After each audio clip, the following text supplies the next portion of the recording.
Assalamualaikum warahmatullahi wabarakatuh. Kenalin, aku Faiza Tunisa Gunibala, you can call me Faiza. Aku merupakan mahasiswi Ilmu Komunikasi Fakultas Ilmu Sosial dan Politik Universitas Muhammadiyah Yogyakarta, peserta mata kuliah Government and Public Affairs tahun 2022. Pada kesempatan kali ini, aku mau membahas mengenai komunikasi publik pemerintah, kemudian pengelolaan media publik pemerintah, dan juga media relations government PR. So, let's get into it. Komunikasi publik telah diatur dalam Instruksi Presiden Republik Indonesia Nomor 9 Tahun 2015 yang ditujukan kepada pemerintah pusat, provinsi hingga daerah atau kabupaten. Dan pengelolaan komunikasi publik ini dilakukan oleh Kementerian Komunikasi dan Informatika Indonesia atau sering kita sebut dengan Kemenkominfo. Tujuan dilakukannya komunikasi publik oleh pemerintah ini yang pertama adalah untuk menyerap aspirasi publik. Seperti yang kita ketahui bahwa Indonesia merupakan negara demokrasi, di mana kita semua sebagai masyarakat memiliki hak untuk menyampaikan atau menyuarakan pendapat dan aspirasi kita. Ya, seluruh aspirasi dan pendapat ini tentunya harus ditampung. Yang kedua adalah untuk menyampaikan informasi dan kebijakan pemerintah. Bisa kita bayangkan bahwa ketika pemerintah kita mengeluarkan sebuah kebijakan, tetapi tidak dikomunikasikan kepada masyarakat, tentunya akan memberikan banyak dampak buruk. Contohnya akan terjadi kekacauan di mana-mana terkait dengan kebijakan yang tidak sampai kepada masyarakat. Misalnya ketika dalam masa PPKM kemarin dalam pandemi COVID-19, pemerintah kemudian banyak mengeluarkan kebijakan-kebijakan. Salah satunya adalah kewajiban untuk melakukan tes PCR dan antigen ketika hendak berpergian menggunakan pesawat. Nah, ketika hal ini tidak dikomunikasikan kepada masyarakat, tentunya kita tidak akan tahu menahu bahwa kita harus membawa atau melakukan tes PCR terlebih dahulu sebelum kita berpergian di bandara. Tugas Kominfo sebagai pengelola komunikasi publik pemerintah Indonesia yang pertama adalah untuk melakukan media monitoring dan menganalisis konten media yang terkait dengan kebijakan dan program pemerintah. Kominfo wajib melakukan monitor media karena yang pertama sangat banyak sekali miskonsepsi ataupun hoax yang beredar di masyarakat terkait dengan kebijakan yang dikeluarkan oleh pemerintah dari Kominfo itu sendiri. Nah, hal ini juga dapat dilakukan untuk sebagai bahan evaluasi pemerintah untuk melihat seberapa pro dan kontranya masyarakat terkait dengan kebijakan yang dikeluarkan oleh pemerintah dari komentar-komentar maupun unggahan-unggahan yang dilakukan oleh rakyat Indonesia di media sosial. Yang kedua adalah untuk menyusun narasi tunggal terkait dengan kebijakan dan program pemerintah kepada publik sesuai dengan arahan Presiden. Yang ketiga adalah melakukan diseminasi dan edukasi terkait dengan kebijakan pemerintah melalui seluruh saluran komunikasi yang tersedia. Yang keempat, Kominfo melakukan pemantauan dan evaluasi pelaksanaan komunikasi publik sejalan dengan tugas Kominfo yang pertama, yaitu memonitor konten media dan menganalisisnya. Yang kelima, Kominfo dapat mengundang dan mengikutsertakan menteri, pimpinan lembaga pemerintah non-kementerian, ataupun pihak lain dalam merumuskan materi informasi yang akan dikomunikasikan kepada publik. Nah, teman-teman, seperti yang telah kita ketahui bersama bahwa pada beberapa waktu ke belakang, masyarakat Indonesia dihadapkan dengan sebuah krisis besar, yaitu pandemi COVID-19. Di saat seperti inilah, komunikasi publik pemerintah yang efektif itu sangat dibutuhkan. Karena komunikasi publik pemerintah yang efektif itu akan menjadi sumber informasi dan garda terdepan dalam upaya untuk memberikan edukasi kepada masyarakat terkait dengan pencegahan COVID-19. Bisa kita lihat lagi ke belakang ketika awal-awal pandemi COVID-19 di Indonesia. Saat itu komunikasi publik pemerintah kita masih kurang efektif sehingga banyak terjadi kekacauan di masyarakat. Ada panic buying, kemudian banyak beredar informasi palsu dan sebagainya. Dan hal inilah yang menjadikan komunikasi publik pemerintah itu sangat-sangat penting di masa krisis. Hal lain yang perlu diperhatikan ketika melakukan komunikasi publik terkait dengan program kebijakan pemerintah adalah kita perlu menimbang kondisi sosial dan juga geografis masyarakat Indonesia yang beragam.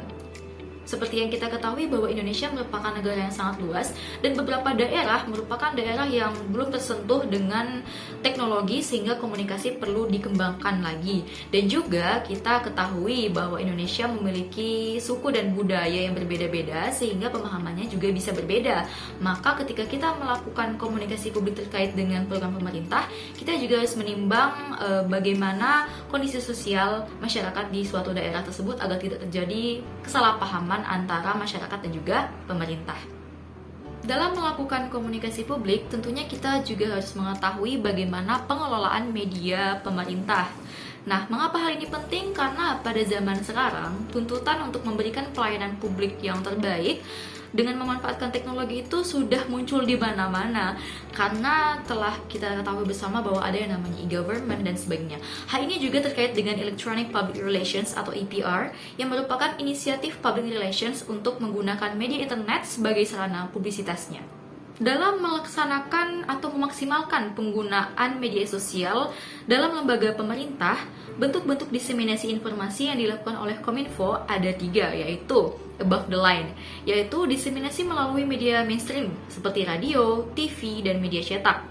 Hal ini masih dilakukan karena seperti yang terjadi saat ini bahwa memang berbagai macam informasi yang ada di media mainstream itu masih dianggap penting oleh masyarakat. Yang kedua adalah through the line, yaitu diseminasi melalui media online dan juga media sosial. Berdasarkan data yang diperoleh dari website kominfo.go.id bahwa ada sekitar 63 juta pengguna internet di Indonesia, yang mana hal ini menjadikan media sosial sebagai salah satu sarana yang sangat penting untuk diperhatikan juga dalam melakukan komunikasi publik pemerintah. Yang ketiga adalah below the line atau diseminasi melalui media tatap muka, media luar ruang, pertunjukan rakyat, seminar, dan lain-lain. Hal ini dilakukan karena seperti yang telah disebutkan tadi bahwa Indonesia memiliki daerah-daerah yang mana belum terjangkau komunikasi dan teknologi, sehingga kita perlu mengembangkan komunikasi secara langsung agar program-program terkait dengan kebijakan pemerintah dapat sampai kepada seluruh lapisan masyarakat. Pengelolaan media publik pemerintah perlu untuk diperhatikan karena melihat potensi dari cyber PR yang sangat besar.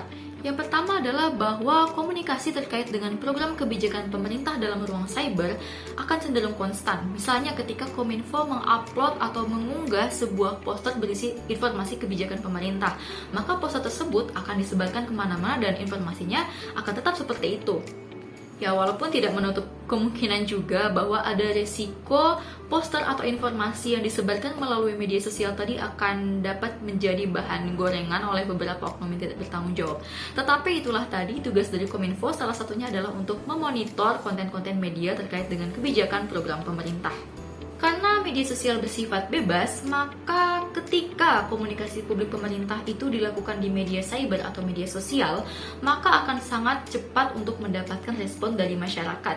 Begitu juga sebaliknya, ketika masyarakat melihat unggahan dari pemerintah terkait dengan program-programnya, maka masyarakat juga dapat memberikan feedback terkait dengan program tersebut, apakah mereka setuju ataupun ada beberapa pertanyaan yang bisa langsung dijawab oleh Kominfo atau pihak pemerintah itu sendiri sebagai pengelola komunikasi publik pemerintah. Kemudian karena mudahnya akses dan juga respon yang cepat dalam komunikasi publik pemerintah yang dilakukan di media cyber ini, maka akan terjadi komunikasi yang interaktif atau dua arah dari masyarakat dan juga pemerintah. Manfaat media sosial bagi pemerintah yang pertama adalah untuk mendorong efisiensi pemerintahan. Ya, seperti yang telah disebutkan tadi bahwa dalam melakukan komunikasi publik pemerintah sebelum era sosial media dan sebagainya, maka pemerintah harus mengeluarkan banyak biaya untuk melakukan sosialisasi dan sebagainya. Tetapi sekarang hanya dengan menggunakan satu poster, maka satu informasi itu dapat disebarkan secara luas, bahkan mungkin lebih luas daripada sosialisasi secara langsung. Kemudian adalah untuk memulihkan kepercayaan masyarakat yang turun. Di era keterbukaan informasi seperti ini, masyarakat cenderung mempercayai jika informasi tersebut langsung disampaikan oleh pemerintah di akun sosial medianya sendiri, dibandingkan ketika pemerintah kemudian menggaet media mainstream untuk menyampaikan kebijakan-kebijakan atau program-program tersebut.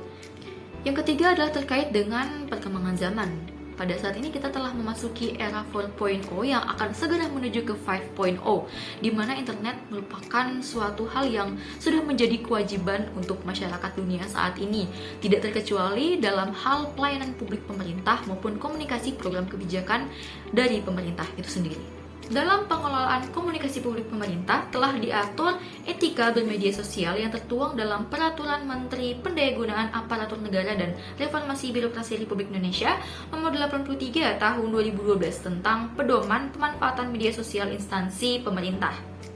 So, itulah tadi beberapa pembahasan terkait dengan government and public affairs. Semoga dapat bermanfaat bagi kita semua.